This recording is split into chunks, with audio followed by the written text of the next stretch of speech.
நிச்சயமாய் நிச்சயமாய் நாம் தோற்று போனவர்கள் அல்ல, நாம் ஜெயித்தெழுந்த கர்த்தருடைய பிள்ளைகள். ஹல்லேலூயா. ஜெயம் பெற்றோராய் நிற்க வேண்டிய சந்ததி.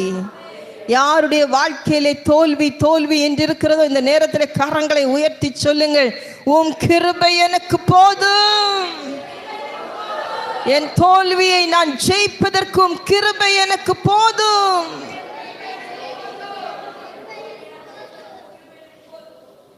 என் கிருபை உனக்கு போதும். பலவீனத்திலே என் பலன் பூரணமாய் விளங்கும். வாழ்க்கையில பலவீனப்பட்டு நிற்கிற தேவ பிள்ளைகளை பார்த்து இந்த காலை வேளையிலே கர்த்தர் சொல்கிறார், பலவீனத்திலே என் பலன். நம்ம பலவீனமானவங்க தான், ஆனா அவருடைய பலன் நமக்குள்ளாய் பூரணமாய்